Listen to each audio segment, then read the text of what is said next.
ஆமாம் சார். மகாபாரதமும் ஜோதிடமும் பார்த்துக்கிட்டு வரோம். அதில் மேசம் முதல் விருச்சிகம் வரைக்கும் வந்திருக்கோம். அதில் கேட்டை நட்சத்திரத்தை பற்றி பேசிக்கிட்டு இருக்கோம். அதில் பாஞ்சாலியினுடைய கதாபாத்திரம் பற்றி நம்ம பேசிக்கிட்டு இருக்கோம். போன எபிசோடில் கேட்டிருந்தீங்க அவங்களுடைய கல்வி எப்படி இருக்கும், கல்வி எப்படி இருக்கும், கல்வி நிலை எப்படி இருக்குன்னு பார்த்து கொஞ்சம் மகாபாரதம் உள்ளே போய்ட்டு ஏன்னா இப்போ அடுத்த விஷயம் வந்து 2 கேட்பீங்க. ஒன்று வந்து வேலையை பற்றி கேட்பீங்க, 2வது திருமணம் 2 கேட்பீங்க.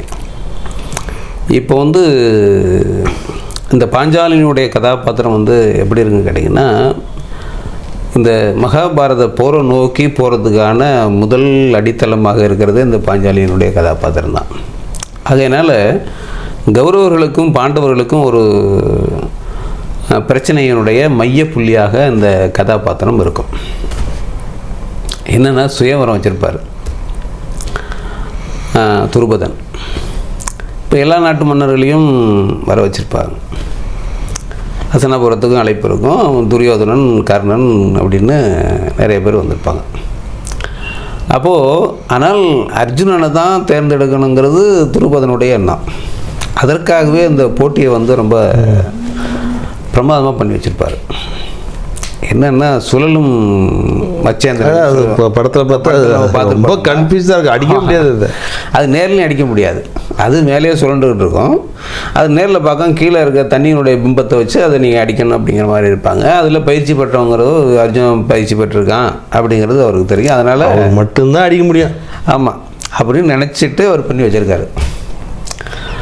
இப்போது ஆனால் அர்ஜுனை வந்து எல்லாம் இறந்துட்டதாக தான் செய்தி இருக்கும். ஆனால் கண்ணனுக்கு தெரியும் இறக்கலை, உயிரோடு இருக்காங்க அப்படிங்கிறது கண்ணனுக்கு மட்டும் தெரியும். அதனால தான் இந்த திருமண ஏற்பாட்டையே கண்ணன் வந்து துருவதன்ட்டு நீங்கள் ஏற்பாடு பண்ணுங்கள், அர்ஜுனன் வருவான் அப்படிங்கிறத சொல்லி வச்சுருக்காரு. ஆனால் சபையில் பார்த்தா அர்ஜுனன் இல்லை. இப்போது வந்து எல்லாம் மன்னர்கள்லாம் கூட்டிட்டாங்க. இப்போ கூட்டினோடனே ஒவ்வொருத்தரும் பார்த்தோன்னே பாதி பேர் ஒதுங்கிட்டாங்க. போட்டியை பார்த்த உடனே இது நமக்கு செட் ஆகாது அப்படின்னு ஒதுங்கிட்டாங்க. இப்போது துரியோதனனும் முயற்சி பண்ணி விட்டுட்டார். இப்போ கர்ணன் எந்திரிக்கிறார். கர்ணன் நினச்சி போய் அம்பு எடுத்து அவர் தொடுக்க போகும்போது பாஞ்சாலி, கண்ணன் தான் சொல்லுவார், பாஞ்சாலி அவனை தடுத்துரு அப்படின்னா பாஞ்சாலி அவன் அடிச்சுடுவான்ல. ஆமாம், கண்ணனை அடிச்சுடுவார். அதனால் வந்து அவள் எந்திரிச்சு என்ன சொல்லுவாள், நான் ஒரு சத்திரியனை தான் மனம் முடிப்பேன், நீ சத்திரியன் இல்லை, அதனால் நீ போட்டியில் கலந்து கொள்ளக்கூடாதும்பா. சொன்னோன்னு சுரீர்னு ஏறும் கர்ணனுக்கு. இதை நீ முதல்ல சொல்ல வேண்டியதானே நீங்கள். அப்படி ஒரு பிரச்சனை நடக்கும். கர்ணன் ஒதுங்கிடுவான், கிளம்பியே விடுவாங்க. ஆனால் துரியோதனன் என்ன பண்ணுவார், இரு பாப்பா எவன் தான் அதை வந்து ஜெயிக்கிறான்னு பார்க்கலாம், நம்மளை தவிர ஒருத்தரும் வர முடியாதுங்கிற மாதிரி துரியோதனன் உட்காந்துருக்காரு, கர்ணன் உட்காந்துருக்காங்க. இப்போ எல்லோரும் முயற்சி பண்ணாங்க, முடியலை அப்படிங்கிற ஒரு நிலை வரும்போது வேறு யார் வேணாலும் இதை செய்யலாம் அப்படின்னு ஒரு ஆப்ஷனை கொடுக்குறாங்க. அந்தனர் வேடத்தில் இந்த 5 பேர் நிற்கிறாங்க. அது எப்படி இவனை மட்டும் செய்ய வேணாம்னு சொல்லிட்டாங்க, அவரையும் செய்ய சொல்கிறாங்க? அதுதான்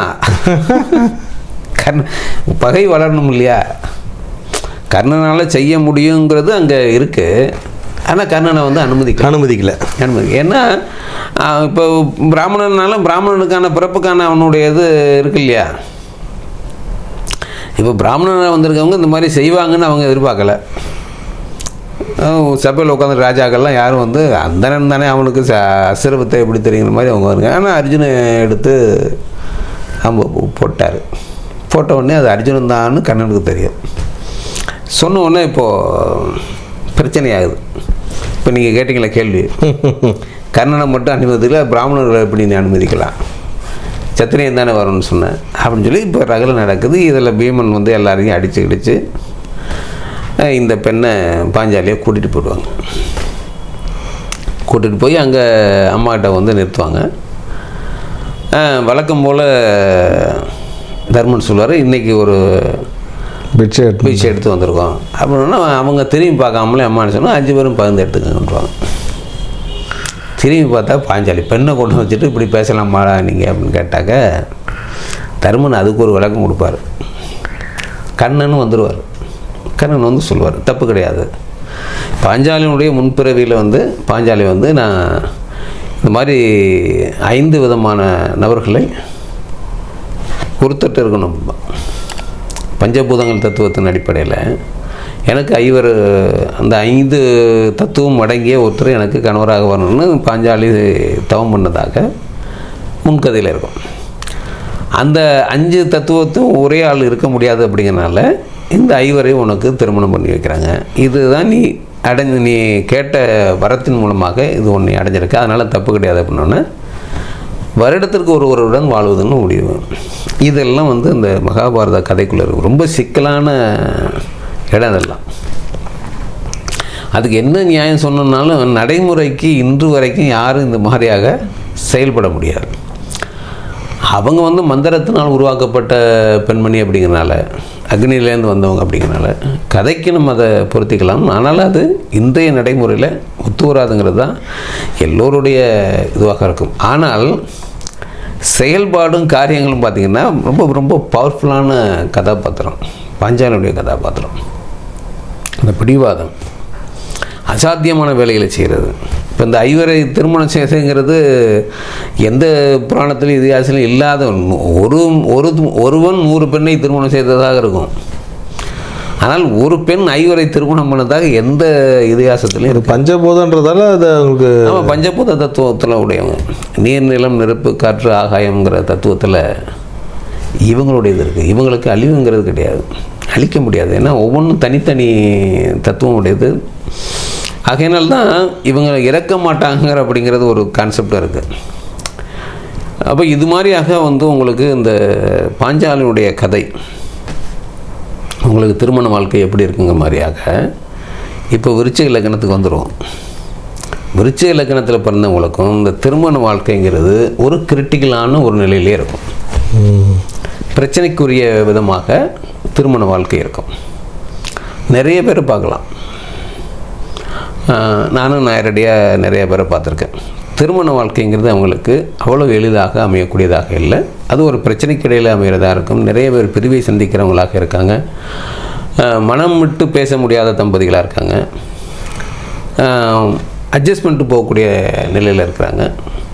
மனமும் வந்து தம்பதிகளாக 90% இருக்க முடியாது. இதுதான் விருச்சிக இலக்கணத்தினுடைய அது இந்த கேட்டை நட்சத்திர பகுதியை சார்ந்த நபர்கள் ஆணாக இருந்தாலும் சரி பெண்ணாக இருந்தாலும் சரி திருமண வாழ்க்கைங்கிறது அவங்களுக்கு ஒரு ரொம்ப மகிழ்ச்சியை தரக்கூடிய விதமாக அமையாது. ஏன்னா 7ஆம் இடம் வந்து உங்களுக்கு சுக்கிரனுடைய வீடு, ரிஷபத்தில் வருது. அவங்க ஒரு டைப்பில் இருப்பாங்க. இது எவ்வளோக்கு எவ்வளோ பிடிவாதமான கேரக்டரோ அது அவ்வளவுக்கு அவ்வளோ வந்து அசால்ட்டான கேரக்டர். இங்கே வந்து ஒரு விஷயத்தை செஞ்சே ஆகணும் அப்படின்னா அதை அப்புறம் பார்த்துக்கலாம் அப்படிங்கிற மாதிரியாக கேரக்டராக இவங்களுக்கு கணவரோ அல்லது மனைவியோ அமைவாங்க. வித்தியாசமாக இருக்கும். ரெண்டுமே எதிர் துருவம் மாதிரியாக இருக்கக்கூடிய லக்ன அடிப்படையில் இருக்கக்கூடிய விஷயங்கள். அதனால் விருச்சிக லக்னம் கேட்ட நட்சத்திரத்தில் பிறந்தவங்கள்ட்ட இருக்கிற ஒரு பெரிய பாசம் என்னன்னு கேட்டிங்கன்னா, எதை நினைக்கிறாங்களோ அதை செஞ்சே தீரணும் அப்படிங்கிற வைராக்கியம் சென்டிமெண்ட்டின் அடிப்படையில் லாக் ஆகிடுவாங்க. எங்கே லாக் ஆவாங்கன்னா சென்டிமெண்ட்டாக பேசுனா இவங்க எளிதாக கட்டுப்பட்டுருவாங்க. எதிர்த்து நின்னா ஒன்றுமே செய்ய முடியாது இவங்களை. ஆனால் அன்பால் இவங்களை வந்து ரொம்ப எளிதாக நம்ம கட்டுப்பாட்டுக்குள்ளே கொண்டு வந்துடலாம். இதுதான் இந்த விருச்சிக இலக்கணத்தில் இருக்கிற ஒரு பெரிய ப்ளஸ். இவங்களுடைய திருமண வாழ்க்கையும் ஏறக்குறைய நிறைய பேர் பிரம்மச்சாரியாக இருப்பாங்க. நீங்கள் ஆணாக இருந்தாலும் சரி பெண்ணாக இருந்தாலும் சரி 100 பேர் விருச்சிக இலக்கணம் இருக்கிறாங்கன்னா 20 பேராவது பிரம்மச்சரியத்தை கடைபிடிக்கக்கூடியவங்களாக இருப்பாங்க. அதாவது வாழ்க்கை துணை வேண்டாங்கிற அடிப்படையில் இருக்கவங்களாக இருப்பாங்க. பாக்கி 80 பேரில் பார்த்திங்கன்னா ஒரு 20% அட்ஜஸ்ட் பண்ணிட்டு வாழக்கூடிய தன்மையில் இருக்கிறவங்களாக இருப்பாங்க. இன்னொரு 20% பார்த்திங்கனாக்கா பட்டும் படாமல் வாழ்க்கையாக இருக்கும். இப்படி தான் இவங்களுடைய இது இருக்கும். பாக்கி 20 பேருடைய வந்து ஏதோ ஒரு முரண்பாடான காரியத்தை செஞ்சுட்டு தனிமையில் இருக்கிறவங்களாக சரி செல்லக்கூடியவங்களாக இதெல்லாம் இது இருக்கும். ஏன்னா கொஞ்சம் அவசரப்படும். அப்போது இந்த விருச்சிக இலக்கணத்தை பொறுத்த வரைக்கும் அவங்க ஜாதகம் ரொம்ப என்ன நிலையில் இருக்குங்கிற ரொம்ப இம்பார்ட்டண்ட்டாக இருக்குது. ஏன்னா இந்த செவ்வாய் எங்கே இருக்காருங்கிறது ஒரு மிக மிக முக்கியமாகிடும். அதற்கு பிறகு லக்னாதிபதிக்கு பிறகு 2ஆம் இடத்ததிபதி குரு எங்கே இருக்குன்னா, குரு 2ஆம் இடத்ததிபதி, தனம் வாக்கு குடும்பம் கல்விங்க தீர்மானிக்கிறவர். அவரே 5ஆம் இடத்துக்கு அதிபதி, புத்திரஸ்தானத்தையும் தீர்மானிக்கிறவர். அப்போ இவங்களுக்கு வந்து இந்த விருச்சிக லக்னத்தை பொறுத்த வரைக்கும் இந்த குரு கட்டக்கூடாது, லக்னாதிபதி கட்டக்கூடாது. ரெண்டுமே குடும்பம் சம்மந்தப்பட்ட. இந்த குரு வந்து 2 இடத்தை பாதிக்கிறார். ஒன்று குழந்தை காரகாரனாக வராது, 2வது குடும்ப ஸ்தானத்து அதிபதியாக வராது. அப்போ குரு கெட்டுட்டாலே இங்கே 2மே அவுட் ஆகிடும். அதுக்கப்புறம் சுக்கிரனும் கட்டக்கூடாது. இப்போ சுக்கிரன் நீச்சம், குரு நீச்சம் அப்படிங்கிற நிலையில் இருந்தால் குடும்ப வாழ்க்கையும் போச்சு, இளர் வாழ்க்கையும் அவங்களுக்கு போச்சு. இந்த மாதிரியான நிலைக்கு வந்துடும். அப்போது இந்த லக்னத்தை பொறுத்த வரைக்கும் இவங்களுடைய ஜாதகம் ரொம்ப ரொம்ப இம்பார்ட்டன்ட். நம்ம என்ன இந்த கேரக்டர் ஒத்து போகக்கூடிய கேரக்டராக இருந்தாலும், பாஞ்சாலியுடன் ஒத்து போகக்கூடிய கேரக்டராக இருந்தாலும் கூட இவங்களுடைய வாழ்க்கையில் வந்து இந்த திருமண வாழ்க்கைங்கிறத அவங்க ஜாதகம் தான் எந்த அளவுக்கு பர்சன்டேஜ் நல்லா இருக்கும் அப்படிங்கிறது தீர்மானிக்கும். இது ஒரு விதம். திருமண வாழ்க்கையை சொல்லிட்டேன் நான், நீங்கள் கேட்காமல சொல்லிட்டேன். இப்போ தாய் தந்தையரை பற்றி பேசணுன்னா, தாய் தந்தையருக்கு இவங்க ரொம்ப ரொம்ப முக்கியத்துவம் கொடுக்கக்கூடியவங்க. இப்போ எந்த அளவுக்குன்னா, நம்ம பீஷ்மரை நம்ம பார்த்துருக்கோம். பீஷ்மர் தந்தைக்கு திருமணம் வைக்கிறதுக்காக தன்னுடைய வாழ்க்கையை திறந்தவராக பார்க்குறோம். அதுக்கப்புறம் அதுக்குள்ளே 3 நட்சத்திரங்கள் நம்ம பற்றி நம்ம பேசியிருக்கோம். 3 நட்சத்திரங்களில் வந்து விசாக நட்சத்திரம் பற்றி அவர் துர்வாச முனிவரை பற்றி பேசணும். அவர் திருமணமே அந்த கான்செப்டே இல்லாதவர், ஒரு குழந்தை குட்டியோ திருமணம் மனைவியோ இல்லாத நபர். அதற்கடுத்த நபரான நம்ம காந்தாரியை பற்றி பேசும்போது திருமணம் பண்ணிக்கிட்டு அவங்களுடைய வாழ்க்கை ஒரு முரண்பட்ட வாழ்க்கை வாழ்ந்தாங்க. அதுக்கப்புறம் பாஞ்சாலி நம்ம இப்போ பார்க்கும்போது இதுவும் ஒரு விதமான இது எல்லாமே பாருங்கள், தந்தைக்காக ஒத்துக்கிட்டு செய்யக்கூடிய திருமணமாகத்தான் 3மே இருக்கும். தந்தையினுடைய சபதத்தை நிறைவேற்றுறதுக்காக தானே இப்போ பாஞ்சாலி உருவானதாக இருக்குது. அப்போது விருச்சிக லக்னத்தில் பிறந்தவங்களை பொறுத்த வரைக்கும் தாய் தந்தைக்கு ரொம்ப இம்பார்ட்டண்ட் கொடுக்கக்கூடியவங்க. ஒரு நிமிஷம் இடையில குறுக்கிடுறேன். இந்த தாய் தந்தைக்கு இம்பார்ட்டன்ட் கொடுக்க சொல்ல பார்த்தீங்களா, அது இப்போ இல்லை சார். அது நான் இன்றைக்கி ஒரு நிகழ்வு பார்த்தேன். நான் ஒரு இறப்புக்கு போயிருந்தேன். நான் என் ரிலேஷன் தான். அவங்க வயசான அவர் இறந்துட்டார். அவங்களுக்கு 4 பொம்பளை பசங்க, ஒரு ஆம்பளை பையன். சரி சரி சரிங்களா. பொண்ணுங்கள்லாம் கட்டி கொடுத்துட்டாரு. இருக்காது. இவங்க 2 பேரண்ட், வயசான 2 பேரண்ட்டை ஏமாற்றி சொத்தை ஃபுல்லாக எழுதி வாங்கிட்டார். பையன் வாங்கிட்டார். இன்றைக்கி டெத்துக்கு அவர் வரலைங்க. பக்கத்தில் 2 வீடு தள்ளி தான் இருக்கார். இது என்ன கான்செப்ட்னு எனக்கு புரியலைங்க. இது மனிதாபமானன்னு எனக்கே இப்படி இருக்கும்போது, இப்போ பெத்த தாய் தப்பு நீங்கள் சொன்னீங்களே தாய் தப்புனுக்காக, அதெல்லாம் இல்லைங்க.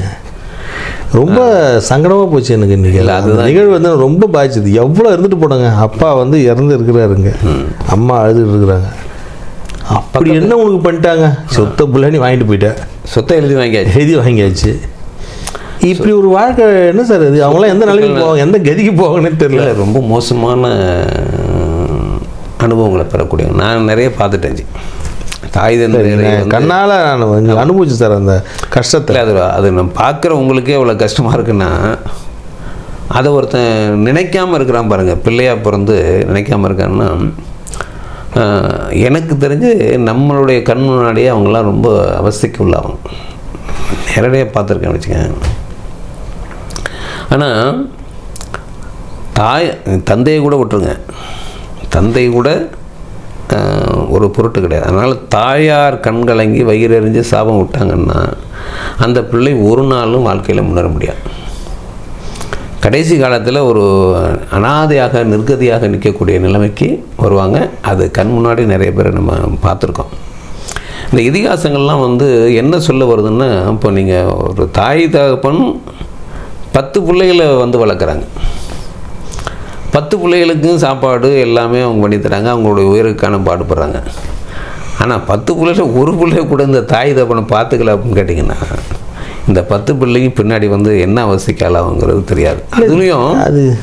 அதுலேயும் வந்து இந்த மாதிரியாக ஒரு கண் எதிர, இப்போ எங்கேயோ வேறு ஊரில் இருக்காங்க அப்படின்னா கூட தேவையில்ல. ஆனால் கண் எதிர வந்து தந்தை இறந்து அந்த கடமையை செய்யாமல் நீ நிற்கிற அப்படின்னா, இதை விட பெரும்பாவம் வேறு பாவமே கிடையாது. நாளைக்கு ஓம் புள்ள உன்னை எப்படி பார்த்துக்கப்பான்? அவங்களால ரொம்ப வயசானவங்க சார். அவங்க எனக்கு ரொம்ப மன வலியை கொடுத்துருச்சு இன்றைக்கி. இல்லை உண்மையிலே ரொம்ப கஷ்டம்தான் அது. இந்த மாதிரிலாம் இருக்கக்கூடாதுங்க. 10 மாதம் வந்து சுமந்தவங்க, தாயார் வந்து கடவுளுக்கு நிகரானவங்க. தந்தைங்கிறது அது அடுத்த கேட்டார் தான் ஒழிய, தாய் வந்து ரொம்ப ரொம்ப முக்கியமானது. நீங்கள் எல்லாம் எத்தனை உயிரினம் பாருங்கள். நீங்கள் ஒரு சிங்கத்தை பார்க்குறோம், அது குட்டி, அது பாதுகாக்கிற விதம், ஒரு குருவி, ஒரு புழு பூச்சிலேருந்து எல்லாமே அந்த தாய்மைன்னா அதுக்கு ஒரு தனி இது இருக்குது. தன் உயிரை விட தன்னுடைய குட்டி மேலே அது வந்து சாதாரணமாக ஒரு சிங்கம் ஒரு மாடு அடிக்குதுன்னா அதுக்கு கூட இறக்குற கட்சி அந்த குட்டியை வந்து ஒரு வீடியோவில் நம்ம பார்த்தேன் நான். தாய் மானை கவ்விரிச்சு சிங்கம், குட்டி மான் வந்து நிற்கிது, பார்க்குது. அதால் சிங்கத்தை விரட்ட முடியாது. ஆனால் அந்த தவிப்பு அந்த பெண் சிங்கம் பார்த்துட்டு அந்த தாய் மானை விட்டுட்டு போகுது. அப்போ அதுக்கு கூட அந்த ஒரு இறக்க மனம் இருக்கு இல்லைங்களா, மிருகத்துக்கு கூட இருக்குது, மனிதனுக்கு இல்லை அப்படின்னா மிக மோசமான விளைவை சந்திக்கிறது. இது ரொம்ப பார்ப்போம். ஏன்னா தாய் ஆமாம், நீங்கள் சொன்னீங்க கொஞ்சம் தாய் தந்தைக்காக இவ்வளோ பண்ணுறாங்கன்னா அந்த பாசங்க எல்லாமே இப்போது குறைவு தான் ஜி. ஆனால் இது மாறும், நிச்சயமாக காலம் மாறும். காலம் மாறணும் சார். இல்லை, கண்டிப்பாக மாறும் ஜி, கண்டிப்பாக மாறும். ஏன்னா இதை விட மோசமான நிலைகளெல்லாம் இந்த உலகம் பார்த்துருக்கு. சுழற்சி தான் அது. கீழே போனது மேலே வரும், மேலே போனது கீழே போகும் அப்படிங்கிற மாதிரியான அது ஒரு சுழற்சி தான். அதற்காக தான் இந்த இதிகாசங்கள்லாம் சொல்ல வர்றதுக்கு என்னென்னா திரும்ப திரும்ப திரும்ப திரும்ப மக்கள் மனதில் பதிய வைக்கிறதும் திருக்குறளில் சொல்லக்கூடிய விஷயங்களும்.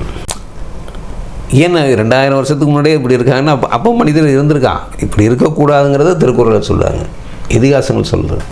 தந்தைக்கு நீங்கள் செய்ய வேண்டிய கடமையிலேருந்து விலகாதீங்க அப்படின்னு சொல்லுது. நிறைய இருக்குது. இதை வந்து இன்னொரு விதமாக நம்ம சொல்லணும்னா இது ஒரு கர்மான்னு வச்சுக்க வேண்டியதுதான்.